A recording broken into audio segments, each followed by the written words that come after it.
Welcome to Reporter's Notebook, where we talk to the Washington Examiner's top journalists about the stories that are breaking on their beat. I'm Jim Antle, and I'm joined today by defense reporter Mike Brest.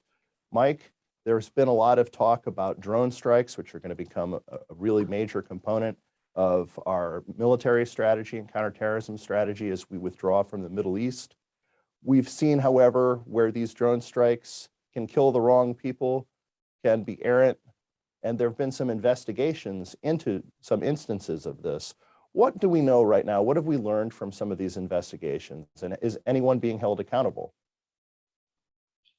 That's a great answer. So the best place to start is with the most popular drone strike, or the one that got the most attention, which was the August 29th strike in Afghanistan. And a little bit of background, the US was conducting their non-combatant emergency evacuation operation where they were flying over. They ended up flying about 120,000 people out of Afghanistan during the final couple weeks of August as the Taliban took over and the US military's time on the ground in Afghanistan was ending.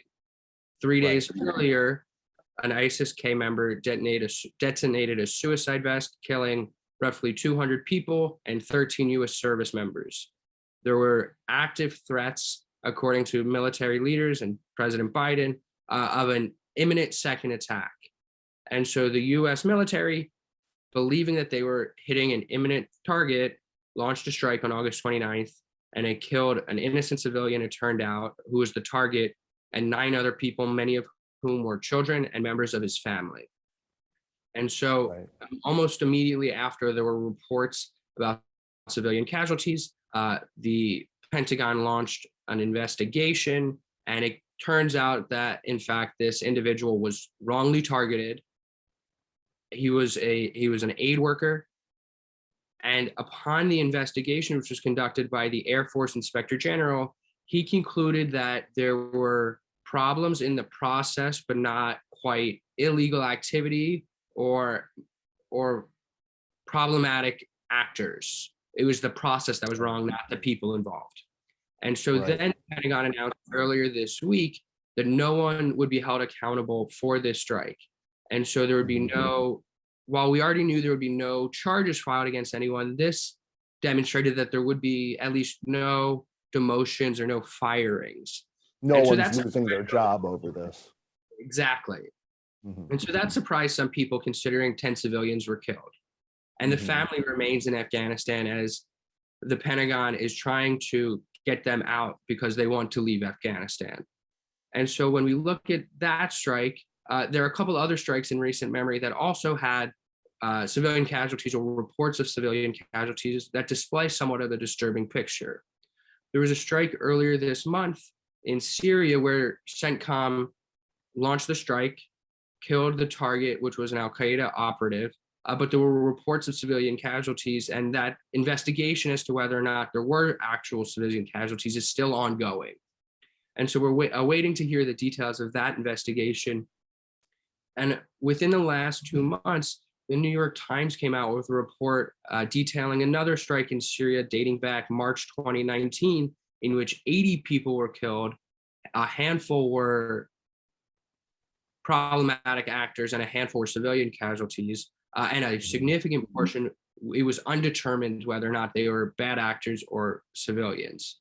And so once this report came out, even though this happened under a previous administration, Secretary Austin agreed to and launched another investigation into this strike.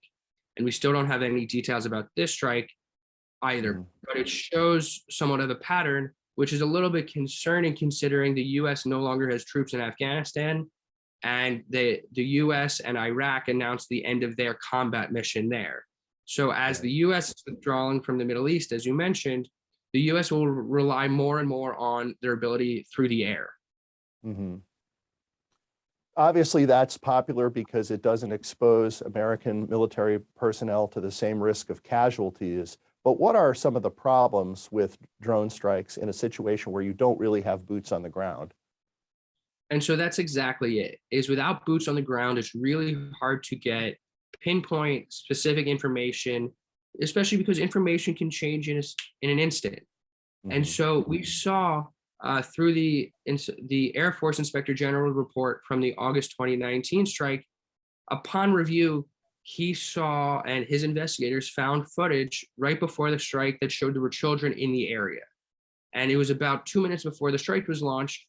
But the way he characterized the footage was that you would have to be actively looking for children to find them, not that it was very obvious or apparent. And so those little details mean an incredible deal when we're talking about strikes such as these. And so without having boots on the ground, these types of information can get lost or not identified, and it makes a successful strike that kills the target without getting civilian casualties that much harder. Right. So a lot of these problems come down to intelligence gathering errors. Absolutely. And it's intelligence gathering, but it's the inability to gather the intelligence. But at the same time, it's also about processing the intelligence, which is what the Air Force Inspector General said was the problem. And so one of the things that he laid out in his report was that there was essentially confirmation bias along the way. And so the way he laid it out and the way the investigation and the way the Pentagon sort of detailed the day the strike happened was that there was intelligence that a white Toyota would be involved in a strike.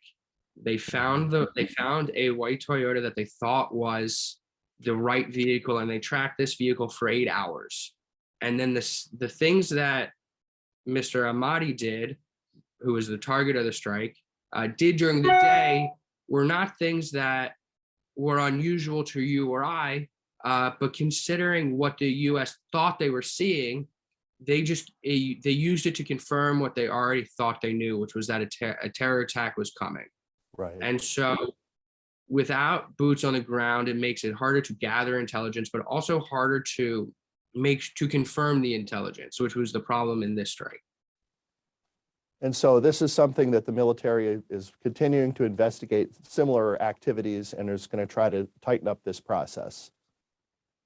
Yes, that's the big thing is Press Secretary John Kirby has very frequently said that the U.S. does everything in their power to prevent civilian casualties. But as we've seen that isn't always that's somewhat of a flawed science.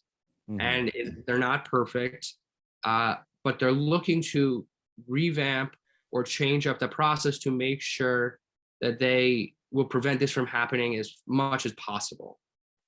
Right. Well, it's something that they're going to have to get straight because it's become a big component of how we're handling the terrorism threat from the Middle East.